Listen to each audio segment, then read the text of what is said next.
Məncə ictimai nəqliyyatda heç kimin bir borcu yoxdur, orada kiməsə yer verməyə. Məncə adamın ürəyindən gəlirsə və istəyi varsa, onda yer verə bilər. Məsəl üçün, əlil ola bilər, adamın yazığı gələr, onda yer verər, hamilə qadın olar, yaşlı adam olar.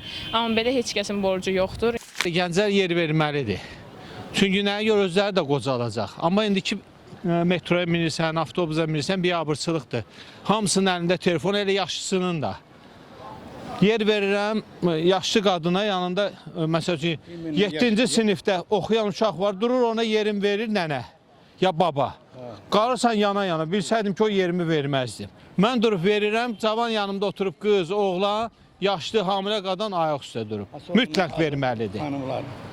Xanımlara, birinci xanım girən kimi, mənim yaşımda adam, mən durub, xanıma yer verirəm. Arada yanında cavan oturub, oğlan özü telefonla oynayırlar. Həqiqətdir.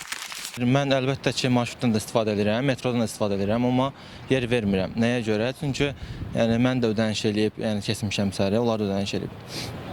Ona görə yəni, mən bu düşüncədəyim. Nəyə görə bunlar bu dərəcədə insanlara qarşı belə qəddardırlar da? Özləri bəyəm yaşlanmayacaqlar.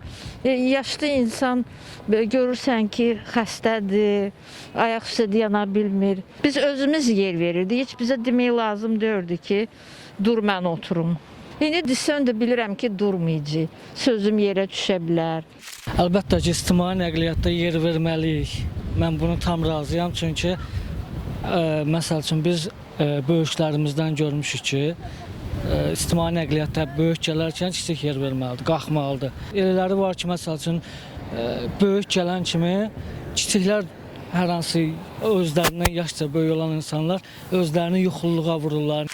Məncə ictimai nəqliyyatlarda həmişə köməyi lazım olan adamlara yer vermək lazımdır. Daha çox böyük adamlara, böyüklərimizə və hamilə olan xadınlara ola bilər. Yəni, gənclər məncə yer verməlidir. Məncə ən düzgün hərəkət budur. İki gənclər görsən ki, otururlar, əllərində telefon, oynayırlar, görməməzlikdən gəlirlər. Yəni, ağ saqqala, ağ biçəyə, uşaqlı qadınlara görsən bəziləri durub yer verirlər, bəziləri. Amma indiki gənclərə mənim sözüm olardı ki, tövsiyəm. Böyüklərə, ağ saqqallara, əllərə hörmət eləsinlər, uşaqlı qadınlara. Nəqliyyatda, belə də, yəni təzə gənclər, nətər deyim, laqeyd yanaşırlar hər şeyə qarşı. Yer verilməlidir. Əlbəttə, özlərinin ictimai nəqliyyatda özlərinin böyüklərə, qocalara, uşaqlı ailələrə yer verilməlidir.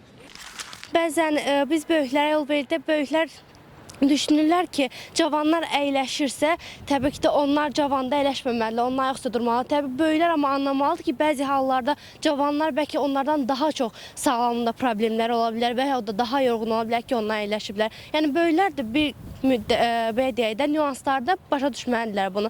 Amma təbii ki də normal bir şəraitdə cavanlar mütləq şəraitdə yaşlı nəslə yol verməlidir, xəstələrə, sonra uşaq olanlara yol verməli təbii ki də.